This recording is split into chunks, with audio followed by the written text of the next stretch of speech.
નમસ્કાર મિત્રો, ગુજરાતમાં થોડા દિવસોના વરસાદના વિરામ બાદ ફરી એક વખત ગુજરાતમાં અતિભારે વરસાદની હવામાન વિભાગ દ્વારા આગાહી કરવામાં આવી છે। તો આજના વિડીયોમાં આપણે વરસાદના તમામ સમાચારોની વાત કરીશું, તો વિડીયાને છેલ્લે સુધી જોતા રહેજો। ચેનલમાં તમે નવા છો તો ચેનલને સબસ્ક્રાઈબ પણ જરૂર કરી દેજો અને વિડીયો પસંદ આવે તો વિડીયાને એક લાઈક જરૂર કરી દેજો। મિત્રો, રાજ્યમાં છેલ્લા ઘણા દિવસોથી વરસાદના વિરામ બાદ હવે ફરી એક વખત બે વરસાદી સિસ્ટમ સક્રિય થવાને કારણે રાજ્યના હવામાન વિભાગ દ્વારા વરસાદની એક મોટી આગાહી કરવામાં આવી છે। મિત્રો, રાજ્યમાં ફરી એક વખત વરસાદી માહોલ જામશે। આગામી 6 દિવસ સુધી રાજ્યમાં ગાજવીજ સાથે હળવાથી મધ્યમ વરસાદની આગાહી હવામાન વિભાગ દ્વારા કરવામાં આવી છે। તેમણે વધુમાં એ પણ જણાવ્યું છે કે આગામી 4 દિવસ સુધી વરસાદનું કોઈ પણ એલર્ટ આપવામાં આવ્યું નથી। આગામી 4 દિવસ સુધી રાજ્યમાં છૂટો છવાયો વરસાદ રહી શકે છે। 21 ઓગસ્ટથી રાજ્યમાં ફરી ભારે વરસાદની આગાહી કરવામાં આવી છે। નવસારી, વલસાડ, દમણ અને દાદરાનગર હવેલીમાં ભારે વરસાદ સાથે યલો એલર્ટ જાહેર કરવામાં આવ્યું છે। અત્યાર સુધી સૌરાષ્ટ્ર અને કચ્છમાં સરેરાશ કરતાં વધુ વરસાદ નોંધાયો છે। અત્યાર સુધી 513 મિલીમીટર વરસાદ સામે 536 મિલીમીટર વરસાદ નોંધાયો છે। ગુજરાતમાં 21 અને 22 ઓગસ્ટે દક્ષિણ ગુજરાતના નવસારી અને વલસાડ જિલ્લામાં ભારે વરસાદને પગલે યલો એલર્ટ જાહેર કરવામાં આવ્યું છે। હવામાન વિભાગે આગામી 23 ઓગસ્ટ સુધી રાજ્યમાં ગાજવીજ સાથે હળવાથી ભારે વરસાદની આગાહી કરવામાં આવી છે।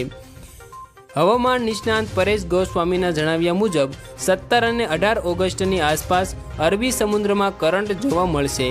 17 અને 21 ઓગસ્ટ સુધી અમુક જિલ્લાઓમાં સામાન્ય વરસાદની આગાહી કરવામાં આવી છે।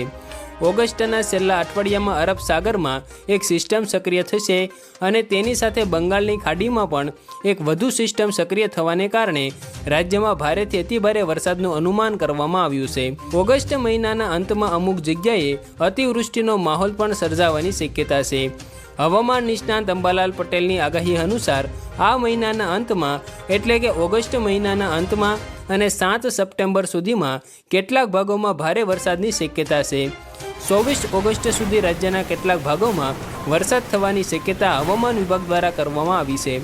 20 થી 25 ઓગસ્ટ દરમિયાન રાજ્યના કેટલાક ભાગોમાં ભારેથી અતિભારે વરસાદની શક્યતા તેમણે વ્યક્ત કરી છે। ત્યારબાદ મિત્રો, જો આપણે આગળ વાત કરીએ તો ચોમાસાની સિઝનનો રાજ્યમાં અત્યાર સુધીમાં 68.19% વરસાદ વરસી ચૂક્યો છે। સૌથી વધુ કચ્છમાં 86.68%, તો સૌરાષ્ટ્રમાં ચોમાસાની સિઝનનો અત્યાર સુધીમાં 78.09% વરસાદ વરસ્યો છે।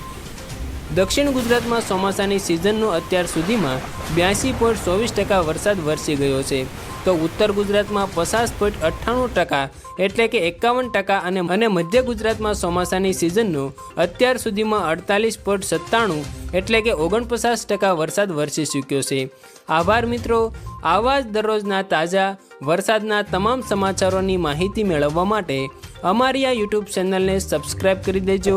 વિડીયો પસંદ આવ્યો હોય તો વિડીયાને એક લાઈક કરી દેજો તથા ગુજરાતના તમામ મિત્રો સુધી આ વિડીયો પણ પહોંચાડી દેજો।